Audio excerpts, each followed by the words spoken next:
have to tell y'all, I was glad that I didn't have to read that long list again for the third time. And I've been reading it a lot this week. And I was kind of glad because I read that long list of things, and I think, you know, all those things, all those commands that Jesus was giving. And it doesn't really sound like good news.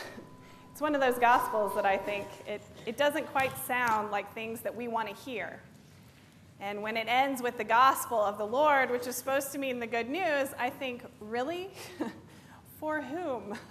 For those of us that, you know, can keep all those perfectly, maybe, the good news, but I don't know if that's any of us.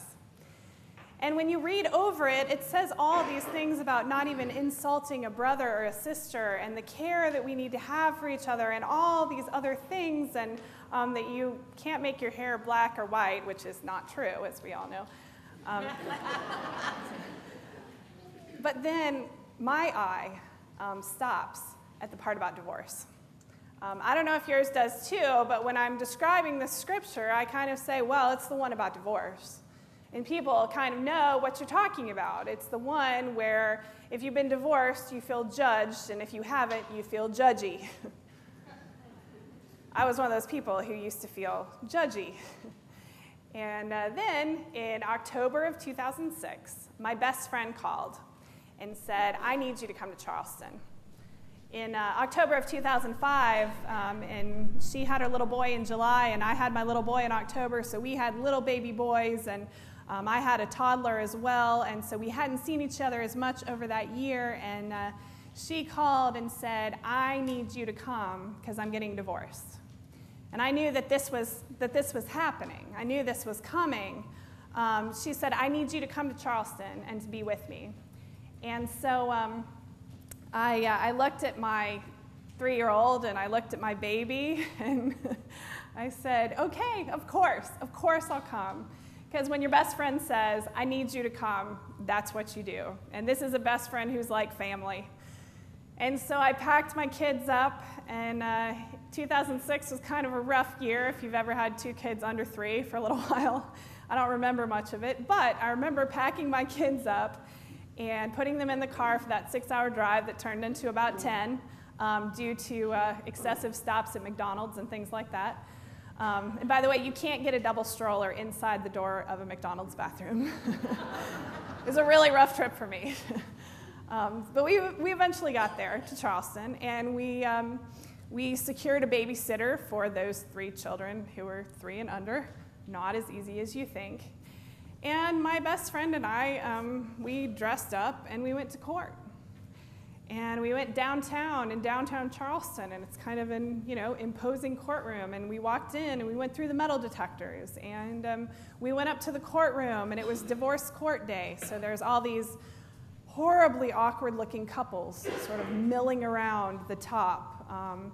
And we waited for her ex-husband, who was late, as he tends to be. And we waited for him, and he finally got there. And that half hour of waiting was, I wasn't even getting divorced, and it was pretty much torture. It was one of the more awkward half hours I've ever spent watching these couples. So finally it was our turn, and I was going to sit outside and wait because I thought maybe they'd just go in and shake hands and be done with everything, but my best friend said, come in. So I know her well enough to say, yes, okay, I'll come in to the courtroom. She wanted somebody that loved her no matter what sitting there, and so I said, that's fine. So I went into the courtroom with her, and there was her ex-husband, her, both their lawyers, and a judge sitting up at a table, so it wasn't as handshaky as I thought it would be. And I sat in the back, and then, story doesn't stop there. Since I was there, her crazy lawyer said, hey, you're here, you know this couple, I'm going to call you as a witness. And you can't really say no when you're in a courtroom with the judge and it's real official. So I was a witness to their divorce. To the fact that their relationship had been broken for a long time. And he asked me, are you a pastor? And I said, yes. And he said, this couple is getting divorced. Have they been apart for this length of time? And I said yes. And so basically, I witnessed their divorce. It's official in court records. And it was so strange and so terrible to be there that day. I cannot express, even though I was just a witness, I cannot express how horrible it was, what a terrible feeling there was in the room. And so after that day, I have been judgy no more because I know what it's like to go to that courtroom. And I thought, I really did. This is how naive I was about divorce, blessedly naive. My parents were together until my father passed away. I've been married for almost 12 years. I was very naive. I thought they would just go into a room and everybody would shake hands and say, I wish you well, and that would be it. But there was that judge and those lawyers, and I was a witness, and there was a gavel banging and everything. And I thought, if you're willing to go through that, how bad was it? It must have been pretty bad. That relationship must have been broken for a long time before then, before you got to that point with the judge and the witness and the courtroom and all of those things. It was quite a day. And so now when I look down that list, I don't know, I can't be so judgy about that one either. And Jesus is giving that whole list of things. He's talking about things that affect our relationships with each other. And marriage is one of the biggest and most obvious relationships we see in our lives. You probably know somebody who's been divorced if you're not somebody yourself, statistically. And so when Jesus is talking about all these relationships and all these guidelines, the new law that Jesus is bringing, he couldn't ignore it. It would not have been in Jesus' good conscience to ignore this relationship that's so huge to so many of us in so many ways. And so I'm glad that Jesus listed it as part of that.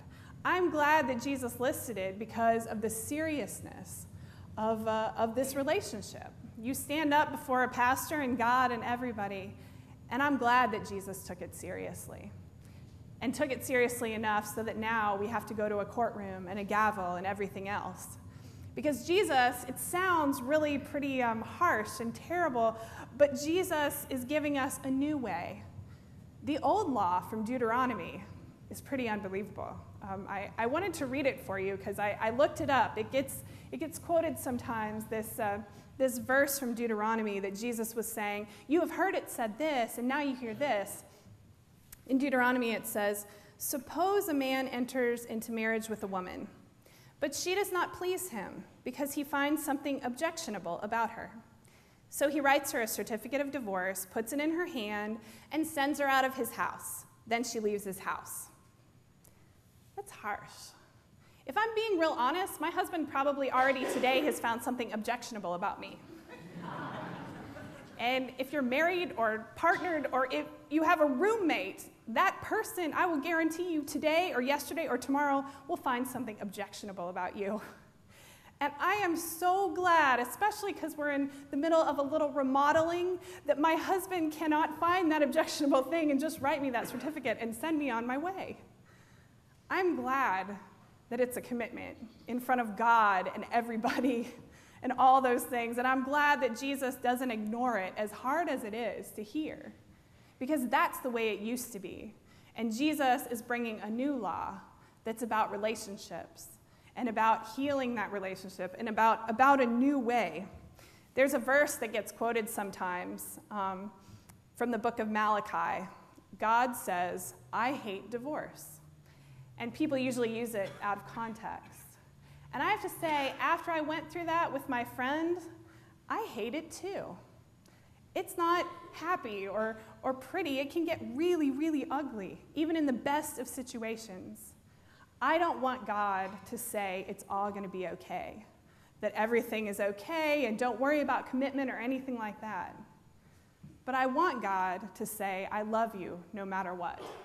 And I think that's exactly what God does.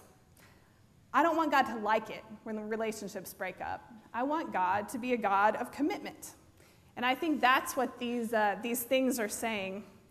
There's all these laws about Some are about being angry. The first one about being insulting, about saying, "You fool." We tend to skip right over those. But there are some days when I've done those things, probably before breakfast. Being angry with someone, being insulting, telling someone they're a fool, those things, Jesus said, you're in danger of hell. We don't hear that quoted, do we?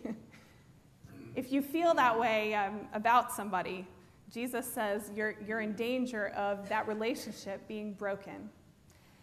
And Jesus says if you look at somebody in the wrong way, let's say, just take your eye and pluck it right out. I also love that for people who say they take the Bible literally. Just say, do you still have your eyes? Because then maybe not. And if your hand offends you, just cut that thing off and throw it away.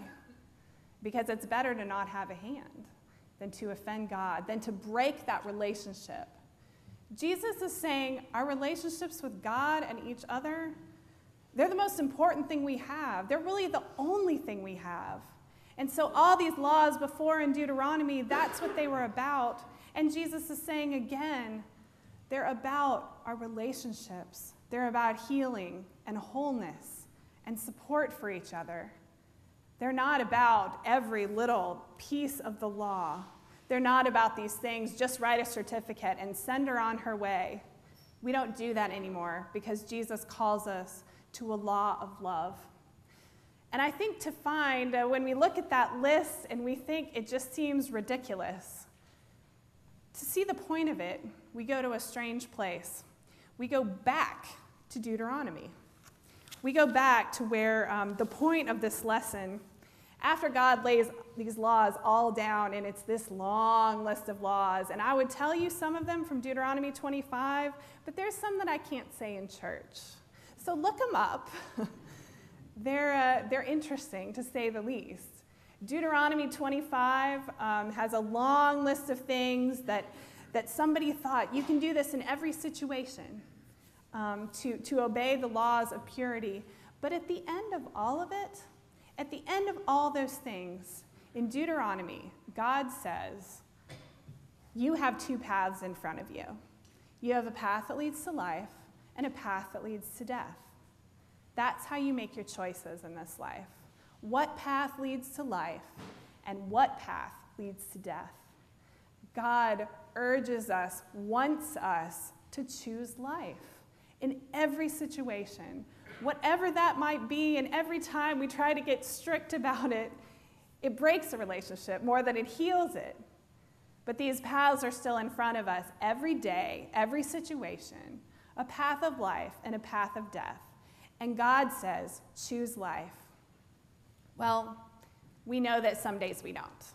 We know that sometimes we pick the path of death, whether we mean to or not. Our paths, we wish they were straight, the psalm said. We wish that our paths would be direct. We wish that there would be a direct route in front of us, but life isn't like that. Our life takes twists and turns and goes places that we didn't expect. And God knows that. And so God sent Jesus to choose life for us. And believing in Jesus, we believe in life. Because Jesus chose life in the resurrection once and for all. And so when we are on the wrong path, when we choose that death instead of life as we do, we know that Jesus already chose life for us. Amen.